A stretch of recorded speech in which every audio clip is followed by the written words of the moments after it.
Hello friends, you have come across another special race event video. Today I bring you the NRL Final. As soon as the racing was over after round 3, we took home that victory and we were waiting, holding our breath to see what grid position we would end up having and what the combination would be for the final round. We found out that the final would be at Bathurst for an overnight 1-hour endurance race, with the option of 4 Group 3 cars. The M6 Endurance model, the M6 Sprint model, the Genesis X, and the Lexus. I gotta be honest with you that when I found out, my excitement turned into maybe several forms of dread. That track and we don't get along. My record against the mountain is something like, Ledpencil 0, Bathurst 223. Almost every time I get on that track, I don't get beaten by other drivers. The track itself defeats me. It beats me up. I don't believe I have ever had a first place finish there in any lobby. And a first place finish is what we're going for on this track. This race would be a winner take all. All the points that we've accumulated through the week, they don't count towards this final. In fact, all those points set the grid order. And we found out that we would be third on the grid. In my mind, I really started to get down on myself immediately. And basically, I started to write off the final right then and there. But that initial sentiment did not last long. The discouragement that I felt, well, it turned into some determination. I thought to myself, there's 2 weeks to go. I have 14 days until race day. I thought, what if I practiced this track like a madman? What if I practiced every moment I could spare? Could I get better? Could I change the fates? And so we went to work. On Sunday, we began figuring out which car I was going to use. Now, interestingly enough, I had no experience with the Lexus, no experience with the M6 Sprint model, and I had only very limited track time with the other 2 options. So we tried each one over a 3-day period. The Lexus, while it was great at handling, was about 5 miles per hour slower than the Genesis going on the downhill straight through the chase. The Genesis, which I believe is probably the fastest of the 4 cars, is a good car for this track, but it is a handful to deal with at the top of the mountain. I was getting my fastest times with the Genesis, but in the end, I couldn't wrangle it consistently. Wicked Quick, who many of you know and I call Coach, hopped on to the chat on Monday night and helped me out with which car choice in gaining confidence around this beast of a track. After that session, I was leaning towards the German make. The 2 BMWs are very similar, with a couple of differences that I noticed. The Sprint seems to be a little pointier in the corners than the Endurance model, and the Endurance model has better braking and feels quite a bit more settled when the weight transfers. So on Tuesday night, we chose the Endurance model with 11 days until race day. Now it would be time to test the strategies. I found that initial testing would get me 8 to 9 laps of life on the Racing Soft compound of tire. And then with a little bit of tweaking and some gentle usage, I could extend them comfortably, honestly, to 10 laps. My thinking was how to do this race as a one-stopper to limit the time in the pits. Yes, it would be 1 hour, but I was finding that fuel life, fuel consumption, and the rate of the tire wear, a one-stopper looked real possible. So after that, I began to look at how long the Racing Medium compound lasts. To my surprise, they lasted very long, all the way up to 18 laps with some room to spare. But at about lap 18, that's when the fuel runs out. So what I began to work towards was a stint on mediums and then a stint on softs with 1 pit stop. I initially wanted to start on softs. However, if I could get only 10 laps out of the softs and no more than that, then a stint on mediums, I wouldn't be able to put enough fuel and still last, because we were getting 29 laps in an hour's worth of racing, probably minimum. If there was a lot of damage and first place was slow, then it was possible to have 28 laps only. But we couldn't bank on that. So we elected to go with mediums and then softs. I was heavily considering a 2-stop option while doing some combination of 2 stints on softs and 1 on mediums. But then I began to practice with others in the days to come. And let's just say that I found out an unsurprising truth. we were not fast. Not nearly fast enough. The best single lap that I did in any car was in the 202s. And I did that only maybe a handful of times. From other competitors, I was seeing lap times in the 201s. And one of those 201s that I saw was by the pole sitter himself, Cyrus Nicky. And it also looked like he was going to do a two-stopper, with 2 stints on softs and 1 on mediums. At least that's what it looked like. It was at this point that I knew that a 1-stop was our only shot. If I couldn't be fast enough and do 2 stops, then I would have to be fast enough with 1 stop and limit the time in the pits by just doing a 1-stopper. So then it became time to math the absolute crap out of this race to find out if all of my hunches were for sure. For that, I turned to the beloved moderator, vanquisher of foes in chat, dominator of speed cubes, piano player extraordinaire, and all-around amazing dude, my son, who goes by Octia in chat. Octia began logging all the lap time information, calculating the pit times with and without damage, and more information regarding variables that could be done in different situations. If it were a movie, you would have seen digitally placed equation bubbles all around Octia's head. In the end, I knew exactly what kind of pace I needed to have in order to pull off a victory.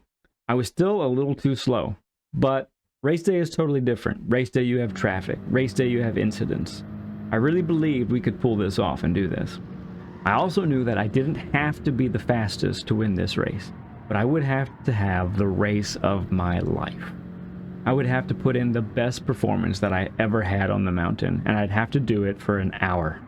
And while I was getting better at it with all the practice that I was doing, I was still struggling some, and then sometimes I was struggling a lot. It was Tuesday before the race, and I still had not put in an hour-long practice without getting damage from hitting the wall. And in some of those hours, I hit the walls more than once, many times. To finish high in this race, I needed to avoid damage at all costs. A self-inflicted wound, it would really be unacceptable. Otherwise, I would have to hope for some other major mistakes from others.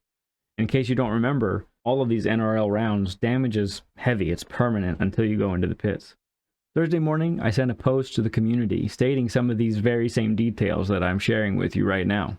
And then that very night, that very Thursday night at practice, I would put off what I was beginning to consider an impossibility.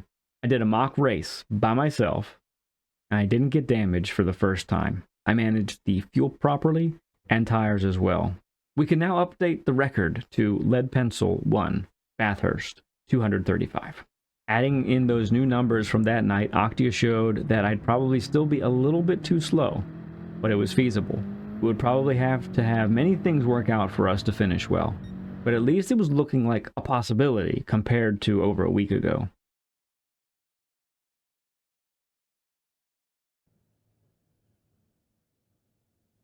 Race day was upon us. And I must say, at the time I was pleasantly optimistic. We got our Lucky Spider-Man shirt out, as that is the shirt that I wore for the last 2 NRL victories. We started out the day, once again, hanging out with the Greasy fam, just getting some of the racing juices flowing without any of the pressure. And it was a really great time again with those guys on track. I'm looking forward to the next one. Along with this race day, though, came an extra surprise that I had for the whole chat.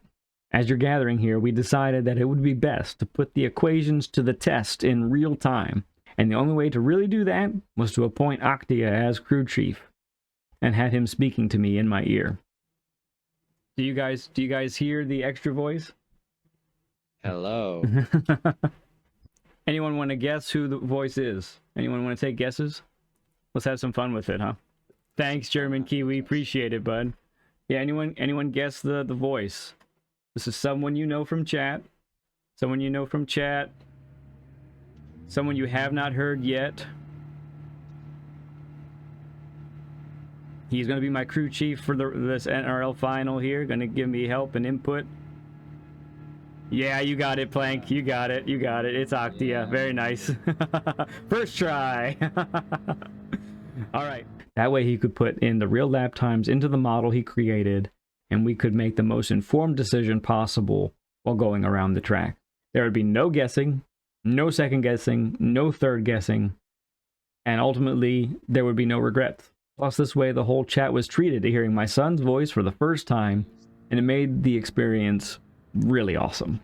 This would also allow me to not look at and read chat quite as much, and I could focus a little bit more on the track, because he would relay different chats and different messages from the folks to me, right into my ear. At this point, the race is about to start, and I'm just going to go purposefully silent to let the live footage and the reactions that I have speak for themselves for a bit. As soon as someone can tell me what compound Racer 51 is on, that'd be great. Cyrus is on soft. No, I false started. Oh no. I was on the brake, but I didn't hit it hard enough.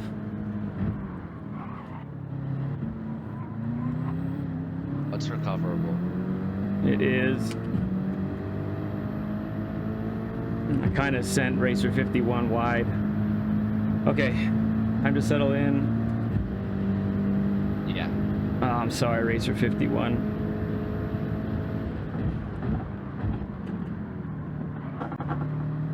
No, this is bad. Oh goodness. Thoroughly. No damage, which is good.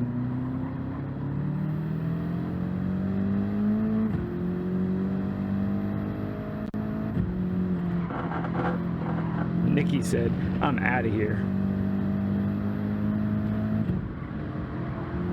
Yeah, Super 8.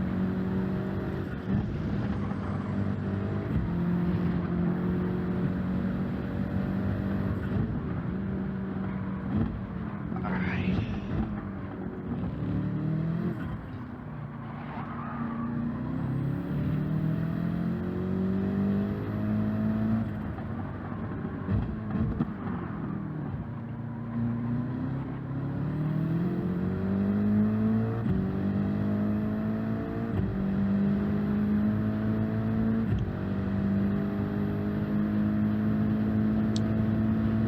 Deputy's going for it.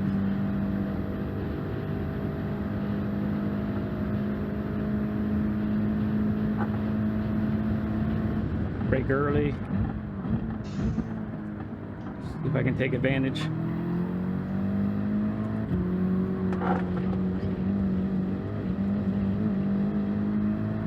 That wasn't very cool. Oh my goodness. Parquet's on mediums. What'd you say? Parquet is on mediums. Oh no. Getting worse. Ugh. So it was kind of the worst case scenario, unfortunately. The false start penalty was terrible, but not the worst. I had my foot on the pedal, but while I was getting my settings in order, I must not have been applying enough pressure. Really, really stupid mistake on my part. Luckily, not I nor Fishtail behind me got any damage, which I was really surprised. And as I entered turn 1, I really thought I had a nose on the inside of Racer 51. I was far over to the left as I could have been, but as you heard my live reaction, I was not happy with how that worked out. Looking back at the replay though, I see now that my nose was indeed not on the inside of his car yet, and what I ended up doing was a bit of a lunge. While I do hold very tight and the inside line, I'm guessing Racer 51 didn't see me there. He took the corner as he usually would, which in all honesty was kind of his right to do. While ultimately it's kind of a racing incident, I am still really sorry for that happening. I certainly didn't want to make anyone go wide in the entire race. Further down the track though, I got pushed out wide not once but twice. The first time on turn 2, and then the second time would be 2 turns right after the chase. The first wasn't too bad, though I lost 1 or 2 spots arguably. The second though, while it wasn't hard, it was deadly because it put me all the way onto the grass. I got very dirty tires, and on the spin in the last corner, well, that is all on me, as I don't even compensate at all really for the dirt that's on my tires, and I completely lose the car. While I'm trying to get the car straight, albeit without getting into the way of oncoming racers, I would eventually get hit by Jesser. He loses the car at the exact same turn, and I'm just right in the perfect spot to receive his sliding car. This supplies me with damage to the rear. So it's a bad start. We really didn't survive the first lap, and you might think that's the end and there is no hope. But as Octia says, we had work to do, and it was time to get after it. And him saying that really brought a lot of confidence to me. All the cars in front of me required one thing. I passed them, and there was no other option. The damage, yeah, it would slow us down about 2 seconds per lap, even if it wasn't the worst type of damage, but I wasn't making any excuses. Yeah. 2 people are off.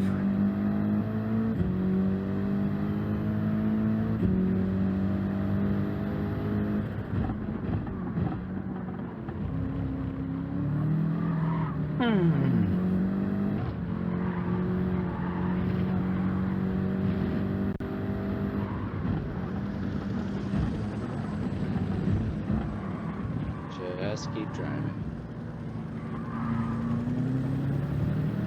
That's all you can do. Yep.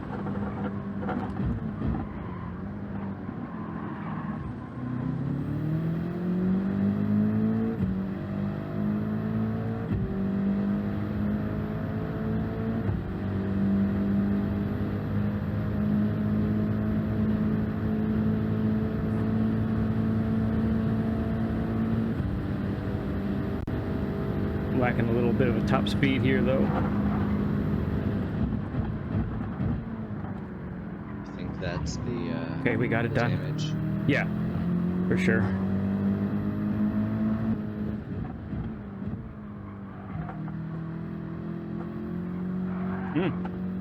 Stinking car. Don't do that to me.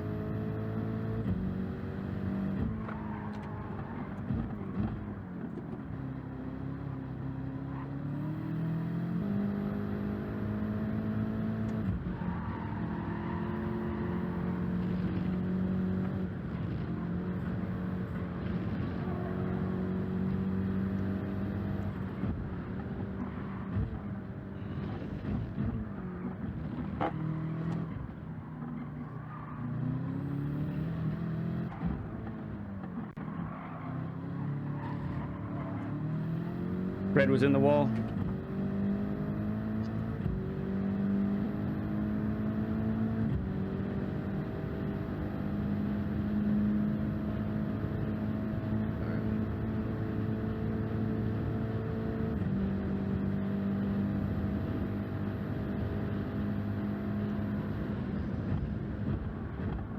Next lap.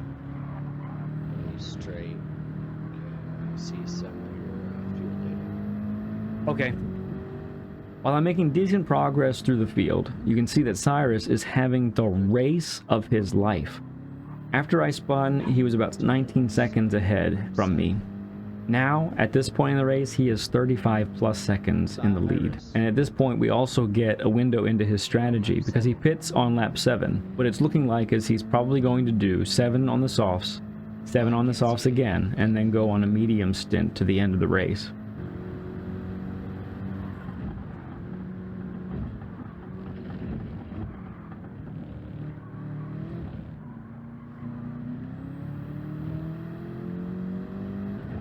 So we're not looking too bad with the average.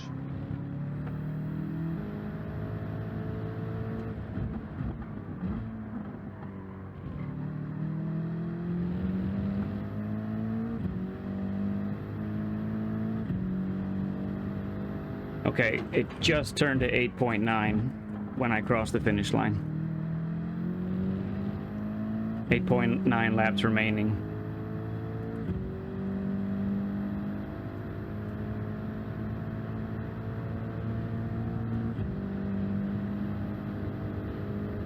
Oh, 205, that's good.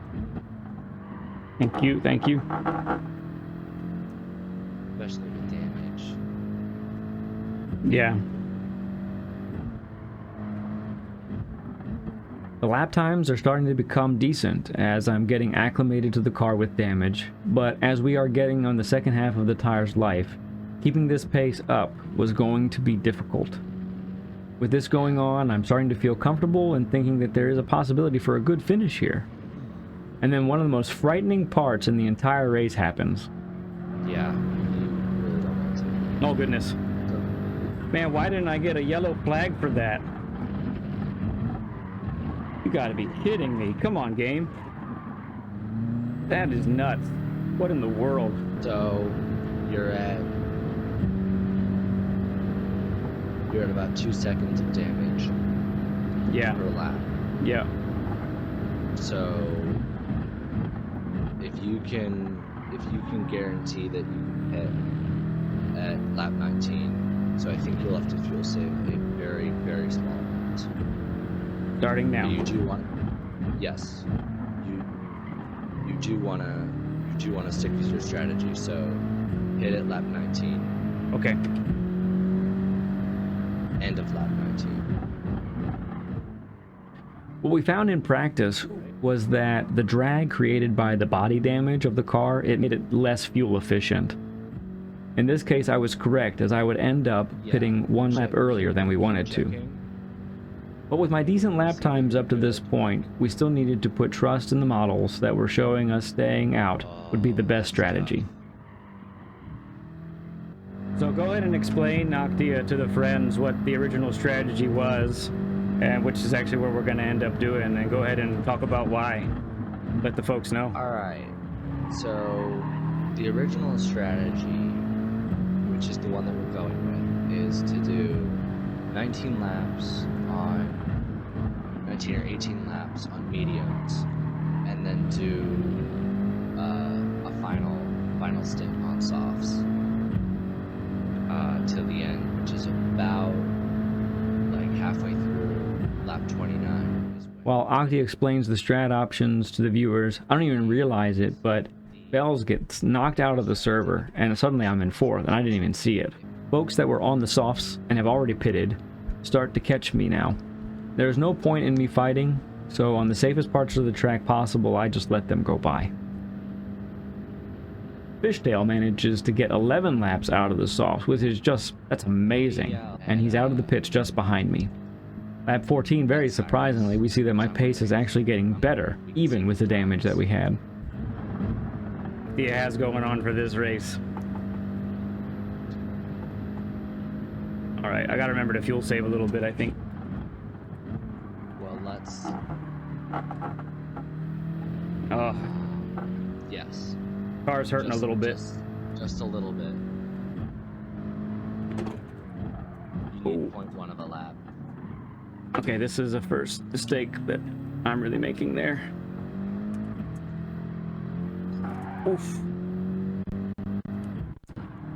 Alright, this will be a slow lap right here. Coming up the mountain on lap 16, I noticed the tires are starting to hurt. This should have been my cue to be extra careful these last couple laps. But instead of being careful, I spent too much time looking at my fuel.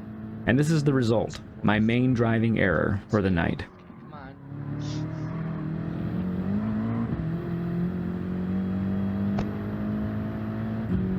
Okay, cross the finish line with 2 laps to go. Oh no! Oh no! Oh, that's so bad. Come on, car. Get out of the dirt. Which then leads me to the next mistake at Forest Elbow that delivers actually more damage. All in all, this leads to about a 17-second loss, and then an untold amount for the next lap as we would be pitting. Now let's just take a moment with some actual lights to show off this beautiful livery that Ozzy Pug designed for us, especially for this event. We may not be having the greatest finish today, but we are still looking great doing it. Major thanks to you again, Pug. Oh, I can go again, though. Feels good. Yeah.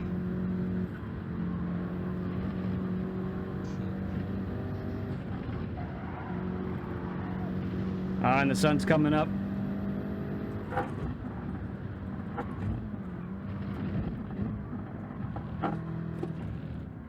Yeah, the commentators said Ledpencil literally coasted into the pit with fumes.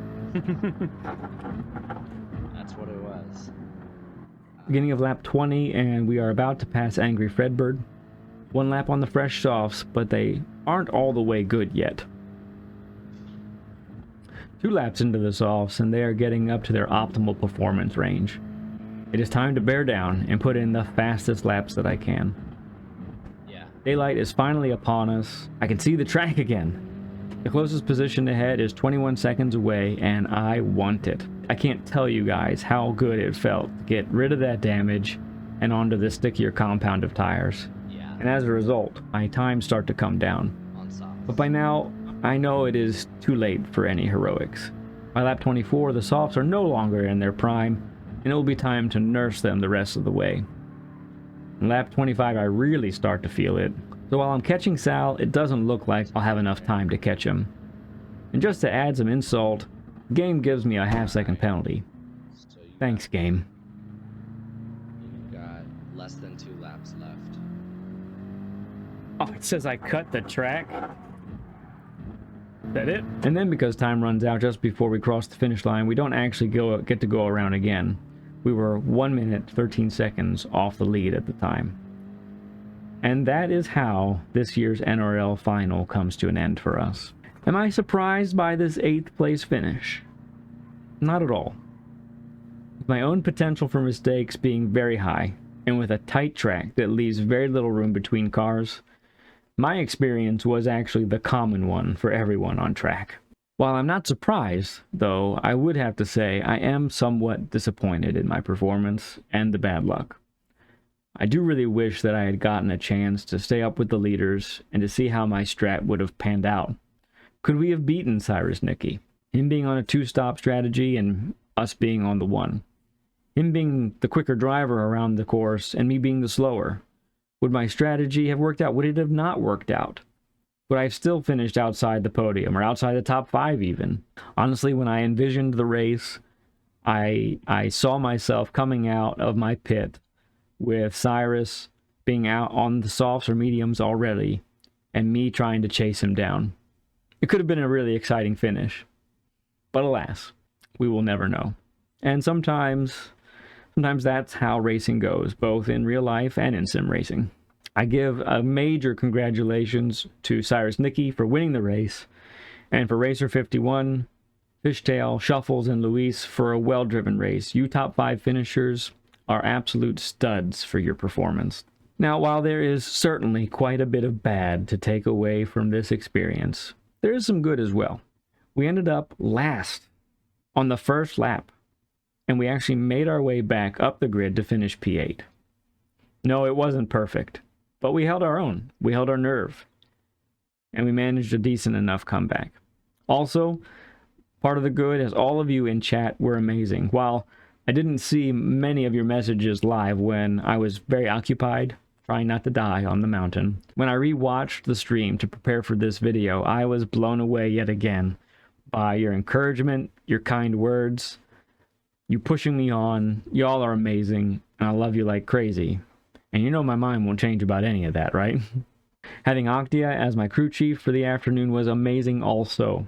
I was so thrilled having in my ear the whole time, and I think it was really enjoyable for everybody else to also hear him and to interact with someone that they have known in chat for a while now. The main good, though, that I take away from this is that after hours upon hours upon hours of practice on this track, I'm not as afraid of it as I once was.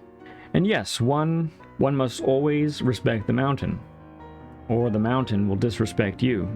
But I don't think I will strictly avoid it like I used to. In fact, I think I'll go over to my garage, I'll open it up, I'll find the M6, I'll give it a car wash, I'll give it an oil change, and I'll say something like, sorry for the way I treated you last time. But what do you say about going back to the mountain? I think it'll rev its approval.